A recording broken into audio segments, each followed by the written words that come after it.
You ever notice how the moment you stop playing small, the moment you stop pleasing, apologizing, over-explaining, everything changes? Listen, there comes a day when the mask drops. Not theirs, yours. The mask of fake niceness, the mask of keeping peace, while you're bleeding inside. And let me tell you something. That's the day the narcissist starts to panic. That's the day their empire built on your silence starts to shake. That's the day you take your power back, and it's game over for them. Let's be real, we've all been taught to be nice, be kind, be forgiving, turn the other cheek. But what they don't tell you is this: nice becomes dangerous when it costs you your dignity. Nice becomes a trap when it means tolerating disrespect, minimizing your voice, and enabling manipulation. And no one thrives on that more than a narcissist. Their entire game is built on you being predictable, you being soft, available, agreeable, easy to control. They're not strong without you. Understand this: the narcissist feeds on your kindness, twists your empathy, and uses your loyalty as a leash. But the moment you wake up, the moment you stop being nice in the name of survival, that's when their power disintegrates.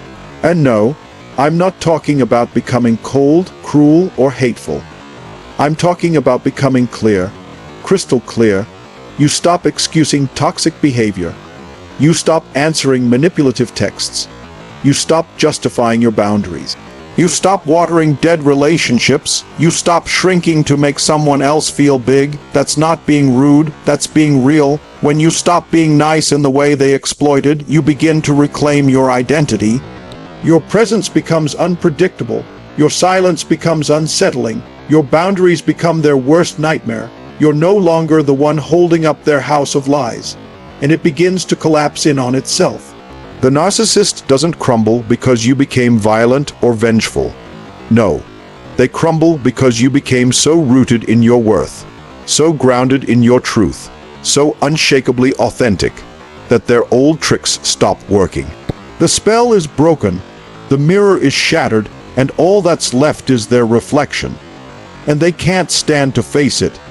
This journey isn't about revenge, it's about rebirth. The day you stop being nice isn't the day you become someone else. It's the day you finally become yourself. You stop negotiating your value, you stop begging to be seen, and you start walking in the fullness of your power. So if you're in that space right now, if you've been the nice one, the fixer, the forgiver, the emotional ATM, it's time to wake up. Not with rage, but with resolve. Not with hatred, but with holy clarity. Because the narcissist's game ends when your self-respect begins. You want to see a narcissist crumble, you don't need to raise your voice. You don't need to explain yourself. You don't need to prove your side of the story. You just need to stop handing them the pen, write your own script, own your own voice, because the moment you stop being nice in ways that sabotage your soul is the moment you rise, and in that rising, the narcissist falls. From a young age, many of us are conditioned to be nice, to be polite, accommodating, and agreeable. We're taught that being liked is important, that avoiding conflict is mature, and that saying yes makes us good people. But here's the truth: niceness, when used without discernment, becomes a trap. It becomes a weapon others can use against you, especially narcissists. Narcissists don't see your kindness as a virtue. They see it as an opening. They interpret your willingness to forgive, to understand, to keep the peace, not as strength, but as weakness they can exploit. They take your nice and twist it into compliance. When you're constantly putting their needs first, giving them the benefit of the doubt, and minimizing your own hurt for the sake of harmony, you unknowingly reinforce their behavior. Every time you let something slide, every time you say it's okay when it's not, every time you smile while you're crumbling inside, you're teaching them how to treat you, and they learn quickly. Your niceness becomes their fuel. It tells them they can disrespect you, manipulate you, and still get away with it. It tells them that no matter what they do, you'll stay, you'll explain, you'll forgive. Over time, this dynamic erodes your sense of self. You start doubting your instincts, silencing your voice, and guessing your right to feel angry or hurt. You feel guilty for setting boundaries. worried that you'll seem mean or selfish. But here's what's really happening. You're giving away your power under the guise of being kind. And the narcissist thrives on that. They know that as long as you're trying to be nice, you won't disrupt the system they've built. A system where they take and you give, where they shine and you shrink. Nice is not the same as good. Being a good person means being kind, yes, but it also means being honest, direct, and self-respecting. It means standing firm even when others are uncomfortable. When your niceness becomes a mask that hides your pain or tolerates mistreatment, it stops being a virtue and becomes a silent surrender. Narcissists don't crumble because you yell, argue, or fight. They crumble when you stop handing them the comfort of your silence and the convenience of your endless tolerance. Narcissists don't possess true inner strength. They rely on control, manipulation, and emotional dependency to maintain their dominance. Their entire sense of power is built on one thing: your compliance.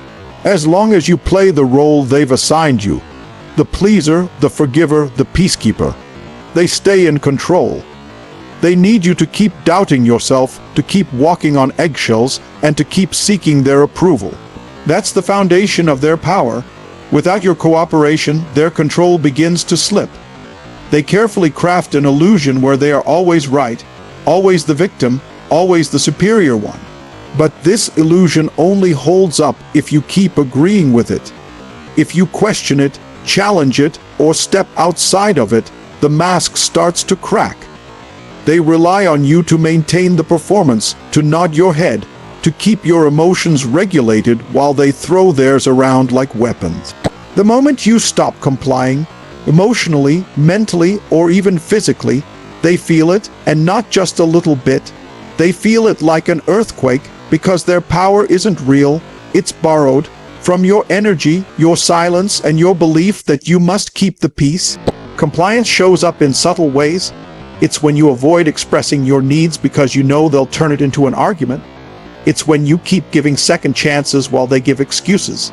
It's when you minimize your emotions so you don't upset them. Every one of those choices is a piece of power handed over, and the narcissist counts on it. They expect it. They bank on you continuing to carry the emotional weight of the relationship. But the moment you stop complying, everything changes. When you stop reacting the way they expect, when you stop explaining yourself, when you stop engaging with their chaos, they lose their grip. Their manipulation falls flat. Their gaslighting doesn't land. They become exposed, not because you revealed them, but because you stopped participating in the game. You refuse to follow their script, and without your role in their show, the performance ends. They don't know how to function when they're no longer in control of you. Because the truth is, they never had real power. They only had the power you gave them through your compliance. Many people believe that to deal with a narcissist, they need to fight fire with fire, match their aggression, argue back, or prove them wrong. But the real strength doesn't come from raising your voice or engaging in endless battles. It comes from being crystal clear about who you are, what you will and will not tolerate, and standing firm in those boundaries without emotional chaos. Narcissists thrive on drama, attention, and emotional reactions. When you stop feeding them that and instead operate with calm clarity, you throw them off balance in a way they never expected. Clarity is knowing your values, your limits, and your truth. When you're clear, you no longer get swept up in their distortion of reality. You don't get confused by their gaslighting because you've done the work to know what you saw, how you felt, and what you need. Clarity is unshakable. It isn't loud, but it's powerful. It's when you stop explaining your every decision and start owning your choices. It's when you don't flinch under guilt, trips, or emotional manipulation because you've already made peace with your truth. Boundaries, paired with clarity, become your shield. Narcissists test limits constantly. They look for cracks in your defenses. But when your boundaries are not just spoken, but enforced, they're forced to confront a version of you they can't control. You're no longer responding to their provocations. You're no longer jumping to fix or explain. Instead, you're setting a line and following through. Whether it's no longer responding to late-night texts, refusing to engage in circular arguments, or simply walking away from disrespect. These small acts of self-respect are devastating to a narcissist's grip. Confrontation fuels them. It gives them a platform to twist the story, play the victim, and paint you as the problem. But clarity and boundaries remove that opportunity. They present no drama, no argument, just firm action. Narcissists are left reacting to silence, decisions, and peace. Things they can't manipulate. And while confrontation may feel satisfying in the moment, it rarely creates lasting change. Clarity and boundaries do. They dismantle the narcissist's control not with force, but with unwavering self-possession. It's the strength of calm, the power of no, and the refusal to play a role in their chaos. Narcissists rely on patterns. They study your behavior, learn your emotional rhythms, and identify exactly how you respond to guilt, shame, praise, and punishment. Once they have that knowledge, they begin to use it against you in subtle and manipulative ways. They know what buttons to push to get you to react, to come back, to apologize even when you've done nothing wrong. Predictability is their weapon, and as long as you act in familiar ways, they can maintain the upper hand. But the moment you become unpredictable, everything shifts in your favor. Unpredictability doesn't mean being erratic or inconsistent with your values. It means breaking the cycle they've come to rely on. If you always answer their calls, stop answering. If you always try to explain your feelings during conflict, stop justifying and start disengaging. If you've always prioritized their needs over your own, start choosing yourself without apology. The narcissist is thrown off not because you're being cruel, but because you're no longer reacting in ways that allow them to manipulate you. When you act in ways they didn't anticipate, they lose control. Their tactics start to fail. The silent treatment no longer provokes panic in you. Their love bombing doesn't lure you back. Their accusations no longer trigger guilt. Instead of chasing their approval, you respond with distance and indifference. Instead of engaging in their drama, you remain centered and calm. This unpredictability doesn't make you unstable. It makes you unmanageable in their world of control. Your shift in behavior forces them into emotional chaos. They begin to question their grip on you, panic when their methods don't work, and scramble to regain control. They may escalate their efforts, become more intense, or try new manipulations, but those are signs of their desperation, not your weakness. Your unpredictability becomes your shield, a disruption to their carefully constructed power dynamic. To someone who feeds off your reactions, your detachment is deafening. To someone who thrives on your emotional labor, your silence is unsettling. They can't plan their next move when they no longer know who they're dealing with. They expect the old version of you, the one who reacted on cue, who craved their validation, who feared their disapproval. But that version no longer exists. A narcissist's power depends heavily on keeping you disconnected from your sense of self-worth. They know that as long as you doubt your value, you'll tolerate mistreatment, overextend yourself to earn approval, and question your right to set boundaries. They chip away at your confidence subtly through backhanded compliments, dismissing your feelings, making everything your fault, and conditioning you to believe that love must be earned through sacrifice. It's not accidental, it's strategic.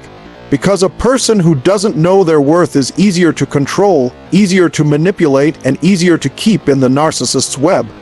But once you begin rebuilding your self-worth, the dynamic begins to shift.